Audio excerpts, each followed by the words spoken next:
Imagine you invested in a really expensive course to improve your presentation skills, but how do you tell if it truly made a difference?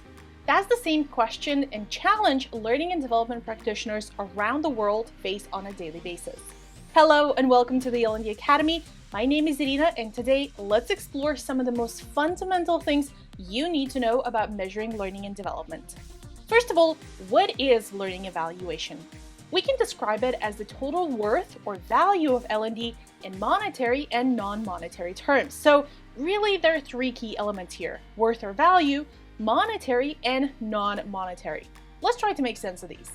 What exactly is the worth or value of L&D? Well, we provide trainings and coaching, mentoring, on-the-job learning, online courses, and many other learning experiences. But why is that important? Well, you could say that we help people develop, and therefore the organization develops through its people. And that makes a lot of sense, but let's be honest, no chief financial officer will ever be satisfied with such an answer. What they need to know is what is our worth in numbers. And so we arrive at the other two key elements: monetary and non-monetary value.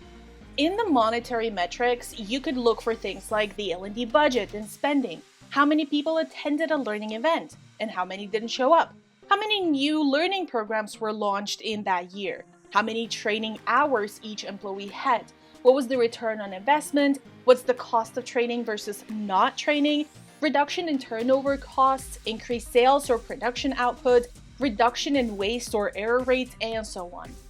In the non-monetary column, you could put things like how satisfied were learners after each intervention, what was the employee engagement with various L&D activities, how much time does it take to master a competence, how was performance improved as a result of the learning, how confident learners were before and after the learning event, how many internal promotions happened in the set period of time, what was the employee's turnover rate, how learning events have influenced the organizational culture, and so on.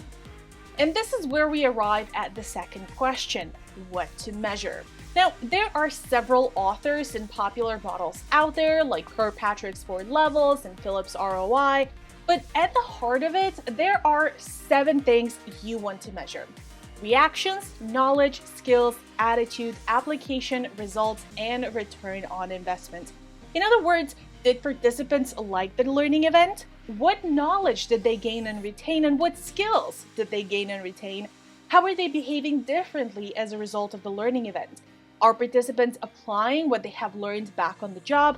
What is the effect of the learning event on the business bottom line? And what is the monetary return on investment of the learning experience? And that takes us nicely to the next question: how to measure it. At your disposal, you have several research methods and data collection options. So let's break it down for each of the 7 metrics. For reactions, you need to approach your learners pretty much as soon as the event ends. The most common methods used are the satisfaction surveys, which are also known in the industry as happy sheets. To assess the knowledge, you can use pre- and post-course tests or quizzes. Timing here is essential, as we can assess before, during, and after the learning event to see the full picture of knowledge acquisition. To understand what skills our learners have acquired, you need to get a bit creative. You can use things like role plays, case studies, and exercises during the learning event. However, you can also give it some time and then talk to the participants' peers and managers to see what changes in skills they have observed. To measure the changes in attitude, first, you need to wait some time. Attitude doesn't change with a snap of a finger. I would recommend waiting anywhere between 3 to 6 months after the learning event, and then you can use things like attitude surveys, like a 360-degree feedback. You can also interview participants and their supervisors, and you can observe them back on the job and also review their performance appraisals. To see how much of the learning material has been applied back on the job, again, you need to wait anywhere between 6 to 12 months. Some of the more common ways to measure this is by reviewing the action plans created during the learning event, post-event interview of participants and their supervisors, and even a good old-fashioned questionnaire. To measure the results on the bottom line of the business, you once again need to give it some time. 6 to 12 months is probably a good period of time. For this metric, you need to get even more analytical. You can do a cost-benefit analysis, you can track operational and performance data, employee retention, sales revenues, engagement surveys, number of customer complaints, customer service ratings, operating costs, product defects, and so on.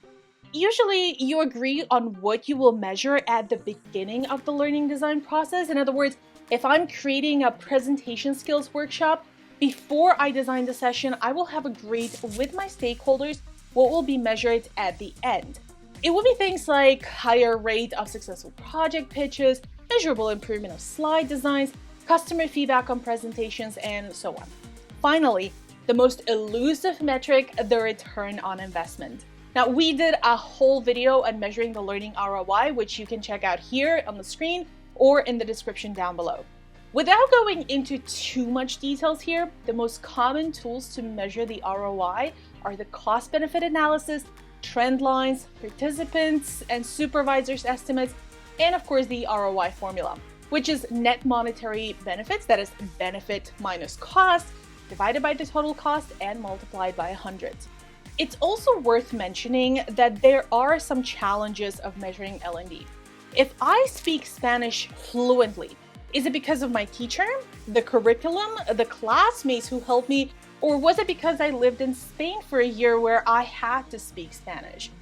By the way, I don't speak Spanish, don't test me on this one. But this is essentially the biggest challenge of measuring L&D. There are many different factors of affecting someone's performance.